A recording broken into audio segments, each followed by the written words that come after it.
rouge et blanc avec les noms des champions, sauf accident toujours. Bruno Bellone, une tête d'Edström. Un match qui démarre très vite et qui sera assez équilibré tout au long des 45 premières minutes avec Edström qui a été l'un des grands hommes de cette soirée. Et puis en maillot orange, la révélation de la saison, l'équipe de Laval qui se bat toujours énormément avec Krause, son avant allemand, et Thordarson. Une équipe très accrocheuse, très agressive dans le bon sens du terme. Et qui joue tous les matchs à fond, malgré un effectif un peu étriqué pour disputer à la fois le championnat, les premières places en championnat et aller jusqu'en quart de finale de la Coupe de France. Ici c'est Redon qui lance Krause et bonne sortie de Jean-Luc Ettori qui est en super forme et qui est plus que jamais candidat au 3e poste de gardien de but pour l'équipe de France pour le mondial. Et le meilleur monégasque à mon sens durant cette rencontre c'est lui, c'est Dominique Bijota qui transmet ici à Barberis et qui ouvre la route du titre en permettant à Monaco de marquer. Barberis qui échappe au sandwich Boson-Zvinka. Umberto Barberis qui joue de plus en plus en position avancée dans l'équipe de Monaco et qui est très efficace. Ici c'est Didier Christophe.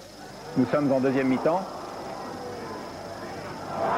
Pour Edström qui laisse passer Bruno Bellone, alors dans un rush typique, tout à fait caractéristique du style de Bruno Bellone, qui est féroce pour la tête de Edström. Et la défense de Laval tient bon.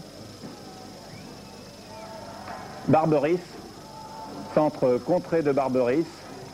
La défense de Laval qui subit le match depuis de longues minutes se dégage comme elle peut. Très beau geste technique au passage de Bijota. Centre de Bijota pour la tête d'Edström comme d'habitude. Et encore un bel arrêt de Jean-Pierre Tempé, le gardien de Laval qui a tapé dans l'œil de Michel Hidalgo puisque Tempé est sélectionné en équipe de France B qui jouera mardi. Encore une ouverture superbe d'Edström cette fois pour Bellone qui tape du pied droit, ce qui est très rare. Corner tiré par Bijota, reprise de la tête encore d'Edström et encore un ballon sorti par Tempé.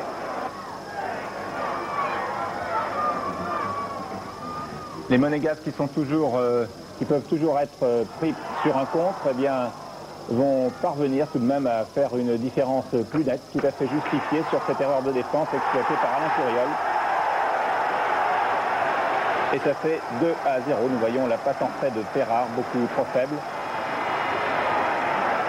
Tempé est bien sorti, mais il était seul face à Courriol qui a pu exploiter une deuxième fois ce ballon. Et ça fait 2-0 pour l'équipe de Monaco qui va terminer le match de façon très plaisante pour les spectateurs avec ce 3e but signé Barberis.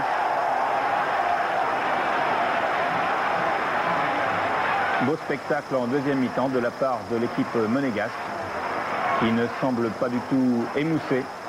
Il est vrai que Monaco n'a pas le souci de la Coupe de France et que Monaco a beaucoup de réserves puisqu'en levée de rideau on a vu de très bons joueurs jouer avec l'équipe de 3e division comme Recordier, Mingual, Puel et puis aussi Eric Pécou que Gérard Banide laisse sur la touche pour l'instant.